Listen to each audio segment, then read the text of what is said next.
സെക്രട്ടേറിയറ്റിന് മുന്നിൽ സമരം ചെയ്യുന്ന ആശാ വർക്കർമാർക്ക് മുന്നറിയിപ്പുമായി CITU. ജോലിയിൽ തിരികെ പ്രവേശിച്ചില്ലെങ്കിൽ തൊഴിൽ നഷ്ടപ്പെടും. സമരത്തിലൂടെ ഭരണം അട്ടിമറിക്കാനാണ് ശ്രമം നടക്കുന്നത്. സമരം നടത്തേണ്ടത് കേന്ദ്ര സർക്കാരിനെതിരെയെന്നും ഒന്നിച്ചുള്ള സമരത്തിന് CITUവിനൊപ്പം നിൽക്കണമെന്നും ആശാ വർക്കേഴ്സ് സംഘടന CITU അഖിലേന്ത്യാ പ്രസിഡന്റ് PP പ്രേമ പറഞ്ഞു. കോഴിക്കോട് ആദായ നികുതി ഓഫീസ് മാർച്ചിൽ വെച്ചായിരുന്നു പ്രതികരണം. അതേസമയം ആശാ വർക്കർമാരുടെ സമരം 18ാം ദിവസവും തുടരുകയാണ്. ഈ ഭരണകൂടത്തെ അധിക്ഷേപിക്കുന്ന തരത്തിൽ, ഈ ഭരണകൂടം ഒന്നിനും പറ്റാത്തതാണ് എന്ന് വരുത്തി തീർക്കുന്ന തരത്തിൽ, ഈ ഭരണത്തെ അട്ടിമറിക്കാൻ ഏതെങ്കിലും തരത്തിലുള്ള ഇടപെടൽ നടത്താൻ പറ്റുമോ എന്ന് ചിന്തിക്കുകയും പ്രവർത്തിക്കുകയും ചെയ്തുകൊണ്ടിരിക്കുന്ന ഒരു സ്ഥിതിവിശേഷമാണ് അവിടെ കാണാൻ കഴിയുന്നത്.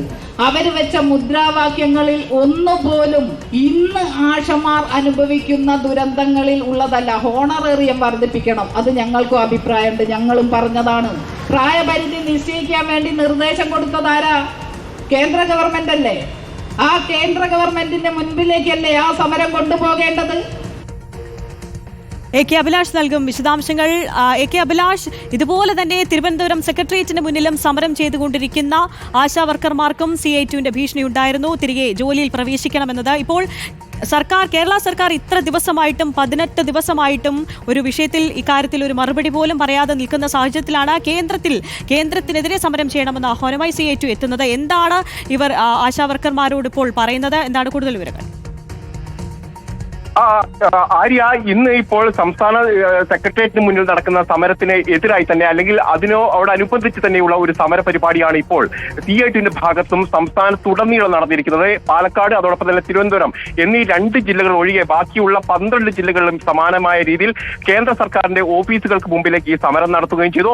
അതോടൊപ്പം തന്നെ ഇപ്പോൾ ഇവർ പറയുന്നത് ഈ സെക്രട്ടേറിയറ്റിന് മുന്നിൽ സമരം നടത്തുന്ന ആശാ വർക്കർമാരെ കബളിപ്പിച്ചുകൊണ്ടാണ് അവരെ ആ സമരത്തിലേക്ക് കൊണ്ടുവന്നെന്നുള്ള കാര്യം കൂടി പറയുന്നുണ്ട്.